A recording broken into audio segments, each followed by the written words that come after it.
박수 한번 치고 갈게요. 하나, 둘, 셋. 원장님 안녕하세요. 방가루. 수술이랑 시술에 관련해서 그냥 편안하게 수다 떠는 시간이라고 생각해 주시면 돼요. 네. 저희가 질문들을 정말 많이 가져왔거든요. 그렇군. 진짜 속된 말로 이런 눈은 팀하면 된다. 아, 팀, 간단하죠? 뭘 알 수 있어, 이거 사실. 병 가본 게 제일 정확하긴 하겠지만, 이렇게 딱 하면은, 근데 지금 몽골주름 있잖아. 근데, 이게 몽골주름이잖아요. 딱 이 느낌이 몽골주름이잖아. 그러면 얘를 이렇게 45도로 이렇게 당긴다? 이렇게 당기면 어느 순간, 이 느낌이 아예 없어지는 순간이 있어. 거기까지가 터야 되는 거야. 그 이하로 틀 수는 없고, 최소 거기까지는 무조건 터야 돼. 근데 거기까지 이렇게 당겨보니까 안에 빨간색이 너무 많이 보이는 거야. 아니면은 이게 너무 이미 사실 눈이 진짜로 몰려 있어. 그 트면 더 가까워져. 그럼 못 하는 거지. 뒤는? 눈이 여기가 시작이고 여기가 끝이잖아요. 근데 이게 진짜로 여기 끝에가 올라가 있는 건 둘째 치고 그거 말고 눈의 축 자체가 이렇게 좀 처진 사람이 있어. 처진 눈. 그러면은 뒤미팀 하면은 너무 처지겠죠. 그런 경우 못 하고, 그리고 눈동자 밑에 흰 부분이 이미 보여. 아니면 거의 뭐 볼랑말랑해. 그럼 뒤미팀 하면은 진짜 보이지 않겠어요? 그럼 문제가 있냐? 문제는 없지. 안 이쁘잖아. 그래서 그런 거 선배가 있는 경우도 못하고. 저 같은 눈은 진짜 뒤트임하면 안 되는 눈이네요. 눈도 처지고 삼배간도 있고. 빙고! 정답입니다. 눈이 이렇게 있다고 생각한단 말이야. 그래서 뒤트임하면 이렇게 서기지 그게 아니라고. 눈은 원형이잖아. 원형이니까 이게 이렇게 터진 게 아니라 이렇게 터진 거라고. 근데 가끔 이렇게 되는 사람이 있어. 그리고 여기가 진짜로 가려 있어. 그래서 뒤쪽으로 쫙 터질 수 있는 공간이 있는 사람이 보통 가끔 있지. 그래서 얘를 쭉 당겨봐요. 쭉 바깥쪽으로 이렇게. 이게 안 떨어지는 선에서 딱 해봐. 그럼 대부분은 이게 터지는 공간이 없어요. 가끔 이렇게 했더니 감춰져 있던 눈이 슥 하고 보이는 경우가 가끔 있어. 그럼 뒤쪽으로 되지. 사실 우리 수술이 눈에 보이는 거를 눈에 보이는 선에서 하는 거잖아요. 그래서 원리는 쉬워요. 근데 뭔가 상담을 들었는데 뭔 소리인지 모르겠는 의학 용어가 난무하면서 뭔가 종교처럼 이 사람을 믿어야 될 것 같고 뭔지 모르겠는데 일단 누우면 이쁘. 그러면 수술하면 안 되는 거야. 그런 게 어딨어. 성형수술은 딱 뭔가 설명이 돼야지. 솔직하게. 그럼 내가 이해 못하면 그건 말이 안 되는 거예요. 해외에는 밑트임 수술이 없어요? 눈이 이렇게 처진 눈을 좋아하는 문화는 사실 많이 없다. 그래서 일본이 이걸 되게 좋아해. 일본은 약간 순하고 여리여리하고 약간 그런 걸 좋아하잖아. 거꾸로 중국만 하더라도 이걸 별로 안 좋아해요. 그리고 서양인이 좋아하는 동양인의 얼굴도 이런 눈이야. 이렇게 놀리긴 하지만 사실은 상남자들이 환장하는 동양인의 이미지는 이거라고. 그래서 이게 더 인기가 있단 말이지. 근데 이걸 물론 이렇게 올리는 수술도 있는데 그건 더 이상해. 난 그건 별로 그렇게 취하진 올리는 않은데. 수술은 뭔데요? 이거 몰라? 눈꼬리 올림술인가? 근데 걔는 더 이상이 진짜 이렇게 돼. 그러니까 웬만하면 이거는 진짜 엄청 이렇게 답답하게 이렇게 돼 있는 게 아닌 이상 굳이 해야 되나? 하는 생각이 들어요. 눈도 재수술이 있잖아요. 그렇죠. 눈 재수술은 최대 몇 번 정도 가능할까요? 찝는 거는 무한이고, 트임은 몽고주름 없어질 때까지, 다 터질 때까지. 트임은 더 틀 게 없으면 거기까지인 거고, 아니면은 흉터가 되게 이상하게 남아가지고 손댈 수 없는 경우? 근데 트임은 계속 할 필요가 없죠. 되면 터지면 된 거니까. 쌍꺼풀은 거의 계속 할 수 있는 것 같은데. 절개로 해도 절개는 쉽게 말해서 그 전 수술에서 똥만 안 싸놨으면 돼. 그러니까 피부를 너무 많이 잘라가지고 여분이 없어지거나 아니면 이상하게 유착을 엄청 많이 만들어놔서 난감한 그런 경우를 만들어 놓는 게 아니면 계속 할 수 있죠. 근데 계속 할 이유가 없지. 사실은 만족하면 끝난 거니까. 안 되는 건 안 되는 거고. 그래서 너무 많이 해가지고 수술을 하고 싶은데 못하게 됐다라는 일은 잘 없어요, 사실. 그럼 눈썹이랑 눈이 붙을 때까지 그 전에 상관은... 눈이 안 감기게 되니까. 이게 눈썹이 무한으로 내려올 게 아니까 결국 이렇게 안 감기게 되잖아요. 근데 그런 경우가 없을걸? 거의 없지. 아무리 의사가 그래도 그 정도는 신경을 쓰기 때문에 그쵸. 거의 할 수 있어요. 만약에 안검하수 수술을 해야 하는 사람이 있어요. 눈이 진짜 반밖에 안 떠져. 반도 안 떠져. 저런. 근데 이 사람이 눈 뜨는 연습을 진짜 매일같이 하면은 그럼 눈이 떠져요? 그럴 리가. 당연히 안 되지. 되겠어? 그게? 그게 될 것 같으면 수술 왜 해? 사실 눈 뜨는 연습만 잘하면 네. 수술 안 해도 되는. 난 그 좀 가스라이팅이라고 생각해. 좀 말이 안 돼서. 눈 뜨는 연습을 해서 이게 된다? 에이 안 되지. 될 리가 없지. 이마 주름만 잔뜩 생겨. 당연하지. 안 돼. 그 무슨. 진짜 시간 낭비. 눈 수술할 때 응. 피가 엄청 많이 나나요? 아니 별로 안 나요. 많이 날 수가 없지. 근데 간혹 그 피가 막 트임 같은 거 하는데 막 저기 깊은 데서 피가 나면은 그 피를 지혈하기가 좀 어려워가지고 고생하는 경우가 아주 드물게 있긴 하지만 그렇다고 하더라도 출혈량 자체가 절대적으로 많을 수는 없어요. 큰 혈관이 있어야 피가 많이 나는데 여기는 큰 혈관이 없기 때문에 많이 날 수가 없어. 원장님이 저희한테 막 수술 강의해 주실 때 한국인 눈이 제일 못생겼다. 맞아. 이렇게 말씀해 주시는데 그거에 대해 왜 그러냐고? 간단해요. 쌍꺼풀이 없거든. 쌍꺼풀이 없는 눈은 이쁠 수가 없어. 기본적으로 어머니만 이쁜 사람이지. 뭐 김연아라든가 뭐 가끔 있을 수 있지만 그게 쉽지가 않지. 이게 그러니까 봐봐. 한국인이 다른 나라들에 비해서 쌍꺼풀 없는 사람들의 비율이 높다는 훨씬 거죠? 높아요. 이건 과학적인 데이터는 없고 그냥 내가 보면 그래. 그냥 중국 여행 가봐. 중국 여자들 봐봐. 쌍꺼풀이 있어요. 그냥 서양 애들은 당연히 있지. 중동 애들도 있어. 다 있어. 그리고 일본도 가보면은 쌍꺼풀이 있는 경우가 되게 많아요. 근데 이게 그거라니까. 이게 한국도 길거리에 많은데 그거 다 수술한 거야. 근데 어떻게 한 줄 알아? 내가 어렸을 때를 기억하거든.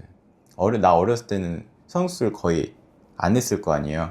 그때는 쌍꺼풀 거의 없었어. 요즘은 막 K-팝, 뭐 블랙핑크 어쩌고저쩌고 뭐 한국 여자다 하면 오 이쁘겠네 막 해가지고 한국 여자 이쁜 여자 그거 되잖아.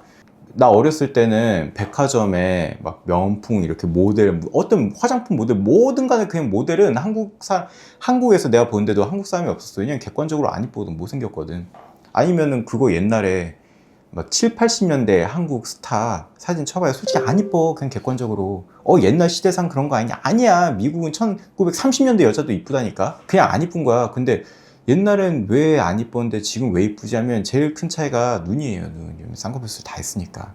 쌍꺼풀이 없는 눈도 이쁜 사람 있지 않아요? 김고은이라던가. 그런 사람은 근데 이게 앞뒤가 안 맞는 게 쌍꺼풀이 없는 큰 눈이 이쁘다는 거 아니야? 쌍꺼풀이 없는데 너 어떻게 눈이 크냐고.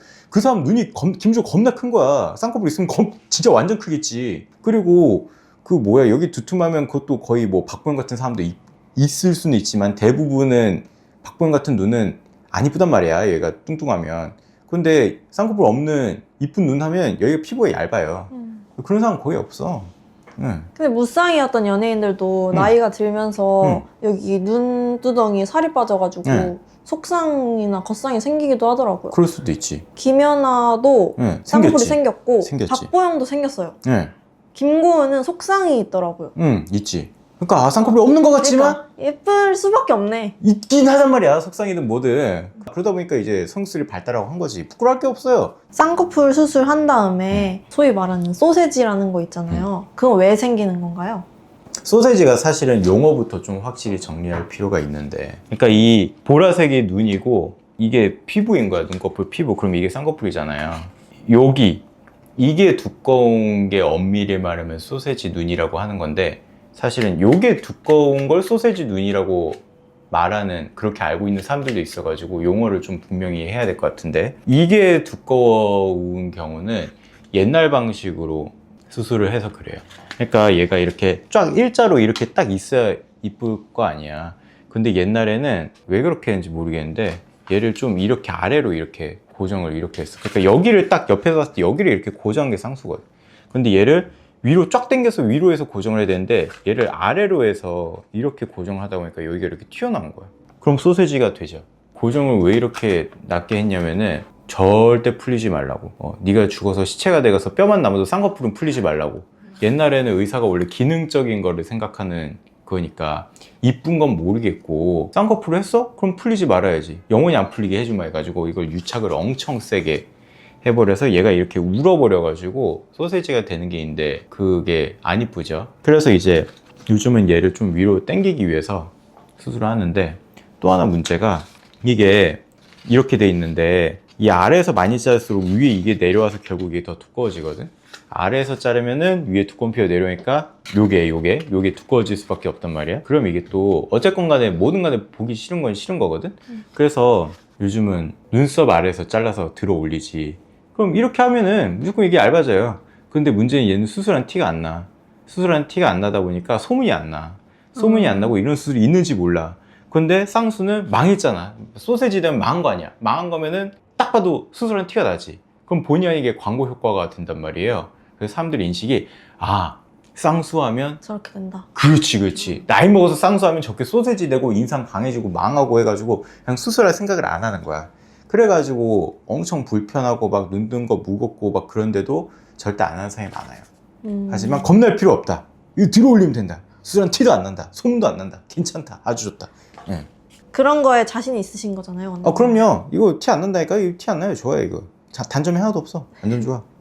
쌍수를 했는데 흉터가 심하게 남았어요. 만약에. 그러면 재수술로 해결될 수 있어요? 보통 돼요. 오. 일단 흉터를 자르면 되고, 그리고 사실은 흉터라고 말하는 게 흉터가 아닌 경우가 사실은 더 많아. 그럼 뭐예요? 그러니까 라인이 이렇게 이쁘게 깔끔하게 잡혀야 되는데 뭔가 찌글찌글한 거야. 라인이 삐뚤삐뚤해. 그럼 이건 쌍꺼풀 라인이 삐뚤삐뚤한 거지 흉터가 많이 남은 건 아닌데 그 흉터라고 생각하는 사람들이 많더라고. 라인이 삐뚤삐뚤하면 이걸 깔끔하게 잡아주면 되는 것이고, 실제로 흉터가 많이 나는 거면 그 흉터를 잘라내고 다시 하면 되는 건데, 쌍꺼풀 고정 위치가 너무 아래에 있어서 피부를 잘라낼 수가 없거나, 아니면 피부 여분, 첫 수술 때 피부를 진짜 너무 많이 잘라내가지고 잘라낼 수가 없거나, 그런 경우는 답이 없는데 드물고, 대부분은 별 어려움 없이 할 수 있어요. 그리고 수술 망하는 사람들의 거의 뭐 한 80%의 종특이 있어. 웬만하면 그래도 팔은 안으로 굽는다고, 그리고 그 굳이 과거를 들춰낼 필요는 없으니까 웬만해서는 전에 수술 어디서 했는지 안 물어본단 말이야. 진짜 이건 아니다 싶으면 살짝 눈치 보면서 물어볼 때가 있어. 어디서 하셨어요? 그러면은 뻔해. 거의 한 80%는 어딘지 모르겠고요. 저는 수술할 생각이 없었는데요. 엄마가 어느 날 갑자기 저의 손목을 잡고 집 근처 어디로 가더니 그냥 이렇게 됐어요. 라고. 그럼 거기 어디예요? 기억도 안 나요. 그게 어떻게 됐어요? 없어졌어요. 예. 남자 포경수술 시킨 것도 아니고. 그러니까 눈 떠보니까 이렇게 돼 있더래. 뻔해. 그럼 거의 망하는 거더라고. 거의 그렇게 대답을 한다. 맞아요. 또 있어. 80%가 그렇게 망하는데 나머지 20% 중에 한 10%는 성형외과 전문의도 맞고 지금 그 병원도 있는데, 일단 그 병원이 1인 병원이고, 그리고 병원 홈페이지가 뭔가 되게 구닥다리스러운데 핵심은 뭐냐면 원장 자랑이 막 장난 아니야. 누가 보면 뭐 거의 뭐 노벨상 탄 것 같아. 그냥 세계의 쌍꺼풀 수술은 내가 다 만들었어. 그래가지고 뭐 원래 자기 자랑해야 되니까 막. 근데 그게 도를 넘어서 자기가 뭐 세계에서 뭐 강연을 다 하고 막 논문을 했는데 뭐 그게 뭐 의사들을 가리키는 의사 이러면은 거의 뭐 그래도 뭐 적당히는 하겠지가 아니라 뭐 이상한. 그러니까 사기예요? 사기가 아니라, 의사는 이게 뭐가 문제냐면, 의사는 내 생각에는, 그러니까 의학 기술이 많이 발전하잖아요. 수술 방법이 계속 발전을 하는데 그 발전을 하는 방향이 당연히 잘하는 의사와 못하는 의사의 차이가 적게끔 뭐든지 그렇게 발전하는 거거든요. 이건 뭐 아주 결과가 개쩔지만 상위 0.0001%의 의사만 할 수 있는 고난이도의 수술이지, 그거는 좋은 방법이 아니란 말이야. 그런 방법 없어진다고. 그래서 기본만 하면 되는데 기본을 못하는 애들이 있어. 기본을 못한 건지 안 한 건지 모르겠는데, 그런 애들의 종특은 뭐냐면은 사람이 이상해.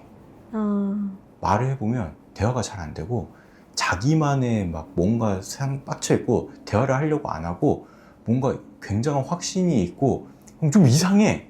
근데 한국 사람은 좀 그런 사람을 좋아한단 말이야. 그러니까 이게 의사가 아니라 약간 점쟁이 같은 네 쌍꺼풀 이렇게 하면 되지. 나중에 누우면 돼. 뭐 그럼 제정신 아니거든. 잘하는 게 아니라. 그런 걸 피해야 된다. 그리고 그런 사람들이 보통 나이가 많지. 꽤 많지. 그리고 좀 보면 약간 쎄한 그게 있어. 뭔가 느낌이 안 좋은. 근데 보통 그걸 카리스마로 생각하고 막 이 의사 선생님이 나를 고쳐주실 거야 라고 하면은 이제 고쳐져야 되는 사람이 되는 거다.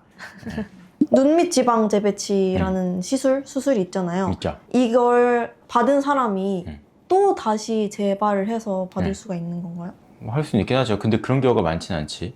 왜냐면 눈밑은 타고나게 다크서클이 있는 사람도 있죠. 막 중딩인데 다크서클이 있고 있긴 한데 보통 늙어서 그러니까. 근데 우리가 30 딱 되자마자 늙은 게 아니잖아. 그럼 뭐 40 중반에 수술을 했어. 그럼 60이 됐어. 그럼 15년 지났잖아. 그러면 15년치 노화만 있는 거야. 수술을 안 한 사람은 60년치 노화를 생으로 때려 맞았는데, 그러니까 이 사람은 처음만큼의 효과는 없지만 조금 수술 직후에 비해서는 아쉬움이 남아 있는 거지. 근데 보통 그때는 그냥 사는 경우가 많거든. 그래서 재수를 잘 안 하죠. 아니면은 그 첫 수술을 하긴 했는데 처음 의사분이 좀 피부를 좀 조심스럽게 자른 거야. 조심조심. 왜냐면 너무 많이 자르면 이렇게 뒤집힐 수 있으니까. 아니면 부작용이 생겨서 그런 것 때문에 좀 조심스럽게 자르는 경우가 있어. 그러면은 처진 피부를 그만큼 덜 잘랐으니까 금방 또 노화가 오겠죠. 어쨌든 첫 수술보다 재수술이 더 어려운 거는 맞긴 한데 보통은 뭐 크게 재수술 걱정 없이 한 번으로 끝나는 한 경우가 번으로 많다. 원장님 제일 많이 해보신 게 몇 번째까지 해보셨어요? 눈밑은 3번째까지 해봤을 것 같은데 그게 원장님이 3번을 다 하신 거예요? 그건 아니지. 예. 첫 수술을 딴 데서 했고 그 다음에 재수술을 우리 병원에서 했는데 보통 아까 말했듯이 첫 수술에서 그냥 끝 나는 경우가 많은데 재수술을 하러 왔던 것 자체가 뭔가 일반적이지는 않은 구조든 아니면 수술 내용이든 그래가지고 재수술을 했는데 거기서 조금 아쉬운 게 있어가지고 AS 차원에서 한 번 더 그럼 총 3번이니까 그렇게 한 경우는 몇 번 있죠. 많지는 않고 3번까지만. 그러면 눈밑이 하고 나서 40대 중반에 했는데 60이 되면은 15년치 노화가 쌓이는 거잖아요. 그쵸? 그러면 그 사이에 지방이 쌓이는 거예요? 아니면은 그 노화로 인해 처져서 그렇게 보이는 거예요? 지방이 이렇게 싸고 있는 거거든. 그러면은 보통 이제 사람마다 다르긴 하지만 이게 밑으로 내려오니까 위에 있던 지방이 훅 해서 밑으로 내려오거든. 그래가지고 지방이 밑으로 튀어나와서 앞으로 뾰족하고 튀어나온 경우가 많지. 그런 것도 있고 피부가 처지면은 피부도 위에 있는 피부가 처져서 밑으로 내려올 거 아니에요. 그럼 또 여기가 이렇게 그리고 쭈글쭈글 돼 있는 것도 있어서 보통은 지방이 나오는 경우가 많죠. 그러면 지방이 새로 쌓인다는 개념보다는 노화 때문에 처진다는 개념이 그렇죠. 더 쳐져서 많은 밑으로 슉 이렇게. 이게 수술을 계속 하고 싶다고 해서 할 수 있는 건 아니겠네요. 근데 하안검은 자기가 셀프로 하고 싶어서 하는 경우가 사실 별로 없어. 요즘 이제 우리가 고령화 국가잖아요. 초고령화 국가잖아. 그럼 어떻게 해야 돼? 죽을 때까지 일을 해야 돼. 계속 일을 해야 돼. 일을 하려면 이제 약간 비즈니스 페이스가 필요한데 눈밑이 그렇게 돼 있으면 피곤해 보이거든. 일하기 싫어 보이거든. 괜히 이 사람한테 물건 사주기 싫고 집에 보내야 될 것 같고 말 걸기 미안하고. 그래서 나는 그냥 내 거울도 안 보고 편하게 그냥 열심히 일을 하는데 고객분들이 자꾸 이렇게 일을 할 때 피곤해 보인다 그래가지고 그것 때문에 하는 경우가 많아요. 그래서 조금 처졌다고 해서 나 좀 이뻐지고 싶어 해서 하는 경우는 생각보다 많지는 않기 때문에 보통은 적당히 좀 있으면 그냥 사는 경우가 많아요. 눈 쪽에 성형을 했을 때 부작용이 제일 심한 수술이 어떤 거예요? 내 생각엔 앞트임 같아. 우리가 쌍꺼풀 했을 때 문제가 생길 수 있는 게 뭐냐? 대부분 뭐 비대칭 아니면 풀린 거. 그럼 다시 하면 돼. 뒷밑트임은 문제가 뭐냐? 풀렸어. 다시 하면 돼. 앞트임은 보통 덜 터졌어. 그럼 별 문제가 없어요. 더 근데 째면 너무 많이 터졌어. 아니면은 트면 안 되는 케이스인데 이미 손을 댔어. 그러면은 이 망한 거를 다시 잡기가 어려워. 흉터도 많이 남고. 그래서 애초에 원상복구가 잘 안 돼요. 트림을 잘하고 말고보다는 해야 될 건지 안 해야 될 건지가 중요하고 안 해야 될 눈이면 처음부터 하지 말아야지. 그러면은 보통은 요즘은 상담을 여러 군데 다니잖아. 어디는 이렇게 하라고 그러고 어디는 저렇게 하라고. 그건 뭐 의견이 다를 수 있지. 근데 어떤 데서는 이 수술을 하지 말라고 하는 경우가 있는데 굳이 자기는 하고 싶다고 그걸 해준다고 하는 병원에서 하는 경우가 꽤 있는 것 같거든. 그럼 망하지. 아니 당연히 의사도 돈을 벌어야 돼. 웬만하면 해주고 싶지 않겠어요? 웬만하면 하라 그러지. 뭐 오죽하면 내가 돈을 안 버는 한이 있더라도 넌 하지마. 내 양심에 걸려 도저히 안 되겠어 라고 말할 거 아니야. 수술 방법이 이 사람이 하는 방법 이 사람이 하는 방법이 엄청나게 큰 차이가 나지 않을 거 아니야. 이 사람이 트림을 못한다고 자기가 하지 말라고 그러겠냐? 할 수도 있겠지. 근데 하면 안 되는 눈이기 때문에 하지 말라고 했겠지. 근데 다른 사람은 된대. 되겠냐고 하면 안 되는데 이 사람은 돈을 택한 거지. 그러면은 하지 말라니까 하지 말아야겠다라고 생각해야 되는데 아니야, 네 선생님은 된다 그랬으니까 될 거야 라고 하고 이제 하면은 망할 가능성이 높지. 꼭 그런 건 아니지만 그럼 망했어. 그러면 어떡하지 해서 다시 찾아가. 그럼 그 병원은 없어져 있지. 아니면 그 의사는 그만두고 있거나. 그러니까 하지 말라면 맨날 하지 마라 좀. 그쵸. 그럼 아예 복원이 안 돼요? 앞트임 해가지고. 복원이 안 되는 건 아닌데 흉터도 엄청 많이 남고 복원도 완벽하게 안 되고. 근데 복원을 한다는 게 뭐야 애초에. 수술 전 모습으로 최대한 돌린다는 거 아니야. 애초에 수술 안 하면 됐잖아. 그러니까 트임은 생각보다 10명 중에 한 한 2명 정도는 트임을 하면 안 되는 것 같거든, 내가 봤을 때. 근데 그럼 5명 중에 1명인데 그럼 적지 않잖아, 생각보다. 아주 많은 건 아니지만. 그러니까 하지 말라면 하지 마라. 트임 안 되는 눈의 특징이 있어요? 안 해. 빨간살 너무 많이 보이거나. 누워라고. 그리고 눈이 몰릴 것 같거나. 근데 이게 애매한 게 트임이 몽골주름을 없애는 수술인데 그럼 몽골주름이 많이 있을수록 꼴 보기 싫을 거 아니야. 근데 몽골주름이 많이 있을수록 여기가 가려있겠지. 그쵸? 선생님 지금 그러면은 몽골주름이 많은 사람이 트임을 하면은 앞이 많이 터지겠지. 그러면 빨간 살이 많이 보일 수 있는 거야. 그러니까 이게 좀 달라. 뭐냐면 코 수술로 따지면 코가 엄청 낮아. 그 엄청 낮을수록 코 수술을 해야 되는 코인 거 아니야. 근데 몽골주름은 내가 몽골주름이 엄청 심하면은 거꾸로 트임을 하면 안 될 가능성이 높을 수도 있어. 앞이 엄청 터질 거니까. 그럼 근데 어떻게 해야 돼요 그런 사람들은? 그냥 살아야지. 근데 애매하게 몽골주름이 엄청 심하고 틈이 엄청 많이 터지는데 그럼 나는 이건 싫고 트고 싶으니까 난 조금만 터야지 하면은 이게 이도저도 아닌 눈이 되거든. 수술한 티는 겁나 난데 몽골주름은 전부 다 더 심해져 있고 그럼 난 이걸 복원을 해야 되냐 마저 터야 되냐 그렇게 되는 거지. 진퇴양난이 되는 거지. 그래서 부작용이 제일 심한 수술이에요. 돌이키기 어려우니까. 돌이키기. 음.